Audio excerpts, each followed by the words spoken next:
हे दोस्तों, कैसे हैं आप सब। बहुत टाइम से नहीं व्लॉग आ रहा था, तो फाइनली आज मैं व्लॉग डाल रहा हूँ। बहुत सारी चीज़ें थी, मैं व्लॉग में आगे बताता रहूँगा। बेसिकली जो हमारा मेन रीज़न था वो ये था कि हम लोगों को रिजल्ट प्रिपेयर करना था अपने रिसर्च का, तो हम उसमें लगे हुए थे। चीज़ें नई नई थी, हमको समझ में नहीं आ रहा था बहुत कुछ, और लॉग बुक प्रिपेयर करना था, एग्ज़ाम भी आ रहा है उसका भी पढ़ना है। तो ये सारी चीज़ों के चक्करों में थोड़ा सा व्लॉगिंग थोड़ा सा अपने साइड कर दिया था। बट फिर मैंने रियलाइज़ किया कि लगता है कि कुछ छूट रहा है, तो उस चक्कर में फिर से अब से शुरू कर दिया व्लॉगिंग करना। और होपफुली हम लोग शॉर्ट्स भी डालें और व्लॉग्स भी डालें। तो देखो इस व्लॉग को, बहुत सारे कई सारे व्लॉग्स इसमें हैं जो मैंने डाल दिए। मेरे पास बहुत सारी क्लिप्स पड़ी थी जो मैंने शूट करी थी, बट बहुत कम क्लिप्स थी, तो इसलिए मैं बना नहीं पा रहा था। तो एंजॉय दिस व्लॉग। ये आंधियों के निकलते हुए हम लोगों ने लॉग बुक बना ली अपनी, हम जा रहे सबमिट करने के लिए। और सबमिट करने से पहले फोटो खींच ली है। हाँ। कि बाद में अगर कोई वापस ना मिले गिल्ट ना रहे कि हाँ 5th ईयर में लॉग बुक सबमिट किया था, तो उसकी प्रूफ, मेमोरीज और प्रूफ दोनों इम्पोर्टेंट है ना। एविडेंस फिर बोलेगा कि तुम्हारे पास लॉग बुक नहीं थी, हम दिखाएंगे ये व्लॉग भी और फोटो भी। तो भी हम जा रहे हैं अपनी लॉग बुक सबमिट करने। इतनी मोटी हमारी एक साल की पूरी मेहनत। जिस वार्ड में हमने 4 वार्ड में ड्यूटी दी और 4 वार्ड की हमने खून पसीने की कमाई जो है वो ये है। तो भी हम लोग जा रहे हैं फाइनल सबमिशन करने में। हम उसको पेशेंट को कोई भी प्रॉब्लम नहीं हुई है। दिनेश, क्या तुम रेडी हो? अभी हो रहा हूँ। करने के वाले हो वैसे तुम? मैं डॉग बाइट ट्रीटमेंट बताने वाला हूँ। किसको? लॉग बुक चेक करवाने आए थे, साथ में ये फ्री मिला है डी फार्म के बच्चों को, डिप्लोमा वाले। This is my snake poisoning. देखो मैंने कैसे पजल बनाया। एक पेज के नोट्स। अच्छा सुन, साफ करेंगे मतलब ये हम डिस्कस कर रहे हैं, और ऐसे ही पूरा पढ़ लेंगे, समझ नहीं तो जो भी नहीं तुम्हें रट्टा मारना पड़े, समझ में आ जाएगा। ठीक है, सबसे पहले तो आपको हम वॉश करेंगे और चेक करेंगे कि अगर ब्लीडिंग अगर हो रही है उस पेशेंट को, तो हम ब्लीडिंग कैसे रोकें उसकी, है ना। पेशेंट को ब्लीडिंग भी रहती है। So we are done with our log book, log shift, final submission जो भी है और कुछ चीज़ें उसमें हैं जो कि करेक्ट करनी है, मतलब करेक्ट नहीं करनी है, फिल करनी है। बाकी तो सब हो गया है, साइन वाइन हो गया है। एंड अभी जो आप लोगों ने देखा कि हम लोग बच्चों को पढ़ा रहे हैं तो वो सर ऐसे ही बैठे हुए थे। सर ने बोला कि तुम लोग खाली बैठे हुए हो तो क्यों ना बच्चों को पढ़ाओ। हाँ, बच्चों को पढ़ा दो। ये डी फार्म फर्स्ट ईयर के बच्चे हैं। तो नीलेश को मिला था डॉग बाइट, मेरे को मिला था स्नेक बाइट, और भी हमारे 2 सहपाठी हैं, उनको एक को एपिलेप्सी मिला है और एक को इंसेक्टिसाइड पॉइजनिंग मिला है। तो उनका अभी चल रहा है, सबकी छुट्टी हो चुकी है, बट अभी वो दोनों पढ़ा रहे हैं तो इन लोग डी फार्म में होता ये है कि ज़्यादा नहीं होता इतना ट्रीटमेंट, बस ट्रीटमेंट बताना होता है। फर्स्ट क्या करना है, फर्स्ट लाइन ट्रीटमेंट क्या करना है, फर्स्ट एड कैसे देना है पेशेंट को। बाकी उनको पैथोफिजियोलॉजी ये सब से कोई मतलब नहीं है, बस सिम्टम्स और ट्रीटमेंट, ये 2 चीज़ें उसमें इम्पोर्टेंट होती है। तो बस हमने बता दिया, आई होप उनको समझ आया। हम हमेशा ऐसे करते हैं, मतलब इस टाइम पर ना, पिछले साल भी हम लोगों ने फर्स्ट ईयर को पैथो पढ़ाया था। फर्स्ट ईयर बीफार्म सेकंड सेम को, और वो भी मस्त था। और सोचा हमारे 4th ईयर में हम लोग अपने एग्जाम को छोड़कर बच्चों को पढ़ाने के लिए पीपीटी तैयार कर रहे थे। तो बट ये वाला तो हमने 10 मिनट्स में रेडी कर लिया, क्योंकि ज्यादा इसमें कुछ डीप में पढ़ाना नहीं था। पढ़ाना शुरू वो तो मेरे वाले को बोल रहे कि दीदी फार्म डी की तरह नहीं है डी फार्म की तरह पढ़ाओ। तो मेडिकल टर्मिनोलॉजीज यूज करनी शुरू कर दी, तो उन बच्चों का फिर मुझे बताना पड़ा कि there are 2 types of poisoning, एक होता है जहरीला, एक नॉट जहरीला। ऐसे सिंपल भाषा में बात करो भैया। मुझे समझ नहीं आता, मतलब मैं ये अपने दिल की भड़ास कह लो या कुछ भी कह लो, मैं वो मतलब निकालना चाहती हूँ और अभी सही टाइम में जब हम केस प्रेजेंट करते हैं तो फिर टीचर्स बोलते हैं कि सिंपल भाषा यूज करो।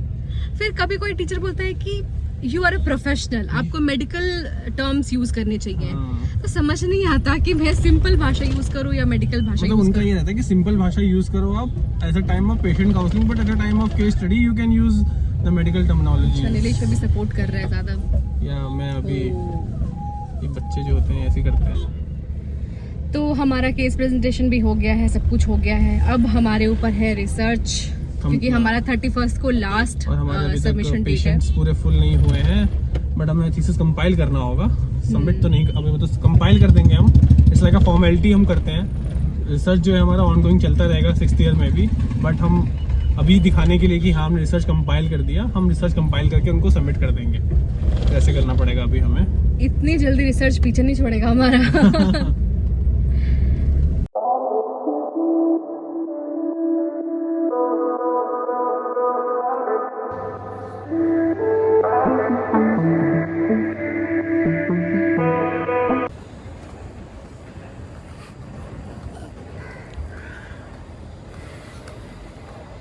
पार्टी हमारा चुप रहना ही अच्छा है। सबसे बड़ा बोलना है हमारा, चुप रहना ही। हम जा रहे हैं रिसर्च सेल और हमारे कॉलेज में चल रहा है स्पर्धा, और हम लोग इस बार पार्टिसिपेट इसलिए नहीं कर पाए क्योंकि स्पर्धा बहुत लेट हुआ है, वरना हमेशा जनवरी फरवरी में हो जाता है क्योंकि उस समय तक इतनी गर्मी नहीं होती है। बट इस समय जो गर्मी है वो पीक पे है और हमारे एग्ज़ाम भी हैं, तो इस चक्कर में लोगों ने ऐसे पार्टिसिपेट किया था। हम लोग ने बास्केटबॉल खेला था फर्स्ट स्पर्धा में, जिसमें हम लोगों ने ब्राउन जीता था। देन तुमने खेला था? हाँ मैंने खेला था, सॉरी। हम लोगों ने प्रज्ञा मैंने साथ में बैडमिंटन भी खेला था। प्रज्ञा अपने मिनी व्लॉग की तैयारी कर रही है, तो होपफुली क्या पता प्रज्ञा का मूड बने तो वो डाल दे मिनी व्लॉग। और अब से हम लोग इतना देखा है ना, मतलब जब भी मैं यूट्यूब या इंस्टा कुछ भी स्क्रॉल करती हूँ तो पूरे टाइम ये रहता है mini vlog, vlog, this is my day, bla bla bla, पता नहीं क्या क्या बोलते रहते हैं। तो वो सब देख के ना मेरे अंदर भी ये कीड़ा आया है कि क्यों ना मैं भी। तो मैंने प्रज्ञा को बोला कि देखो हमारे पास चैनल तो है ही है, बस इस कीड़े को डालो तुम। तो अभी हम लोग जा रहे हैं रिसर्च सेल। ये मैं चौथी बार इसलिए बोल रहा हूँ क्योंकि हमारा रिज़ल्ट जो है वो बहुत दिक्कत दे रहा है। अभी हमको अपना थीसिस कंपाइल करना है और वो देना है, जब भी हमारे एग्ज़ाम हो पाएंगे और हम लोग पास हो पाएंगे। रिज़ल्ट हमारा जब भी आएगा। 1 तारीख से हमारे फॉर्म्स भी मिलने चालू हो जाएंगे, तो इसके लिए भी एग्जामिनेशन फॉर्म्स, तो हमें उसके लिए भी लाइनों में लगना पड़ेगा, पसीना बहाना पड़ेगा। ऐसे लोगों को लगता है कि 6 साल का फैमिली है ख़त्म, कितना टाइम लग रहा होगा, बट हमें ऐसा लग रहा है कि हमने इन 5 सालों में क्या किया। कल ही तो इस कॉलेज में एडमिशन लिया था हमने और आज खत्म भी हो रहा है ना प्रज्ञा? समझ नहीं आता जिंदगी में क्या चल रहा है।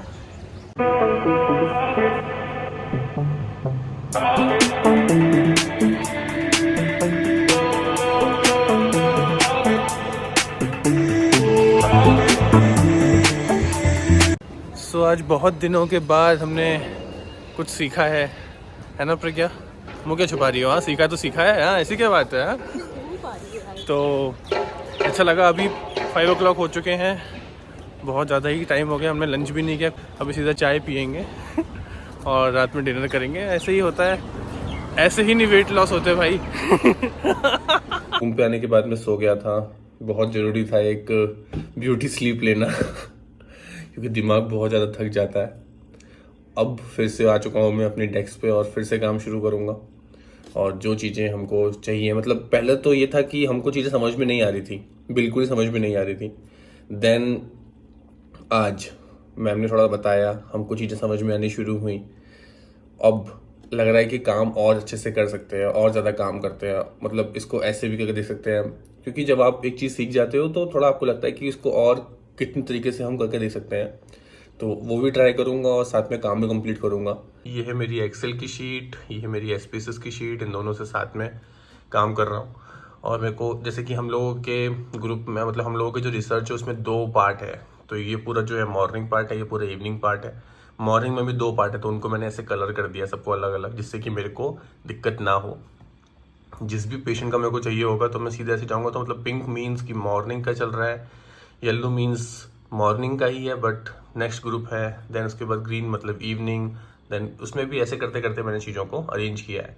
तो मुझे कलर करना अच्छा लगता है कि चीज़ें मेरे को बार बार देखना ना पड़े कि कौन सा क्या चल रहा है। और बहुत टाइम से व्लॉग नहीं आ रहा था, I am very very sorry, मुझे भी अच्छा लग नहीं रहा था। बहुत लोगों के क्वेश्चन आ रहे थे कि व्लॉग्स क्यों नहीं आ रहे हैं, व्लॉग्स क्यों नहीं आ रहे हैं, तो मैं उन्हें कुछ नहीं बोल रहा था क्योंकि मैं क्या ही बोलूँ, अभी मैं एग्ज़ाम आ रहे हैं, अभी 1 तारीख से हम लोगों के फॉर्म मिलने शुरू हो जाएंगे, तो उसकी भीड़ लगेगी। तो ये month is gonna be a very difficult month, क्योंकि इसमें बहुत सारे काम करने हैं। सबसे इम्पोर्टेंट है एग्ज़ाम देने हैं। जब भी एग्ज़ाम की बात आती है ना, थोड़ा सा मेरा शुरू हो जाता है। आई नो मेरे को 4 साल हो चुके हैं, 5th ईयर में 3 ही सब्जेक्ट्स हैं, एग्ज़ाम हो सकते हैं आराम से, बट फिर भी थोड़ा डर लगना शुरू हो जाता है। जिस दिन मैं देखता हूँ ना कि एग्जामिनेशन डेट आ गई है या फिर एग्जामिनेशन फॉर्म की डेट आ गई है, उस दिन से मेरा जो है वो बीपी हाई होना शुरू हो जाता है। So that's it for today guys. अगर आप यहाँ तक आ गए तो प्लीज़ व्लॉग को बहुत सारा प्यार दें।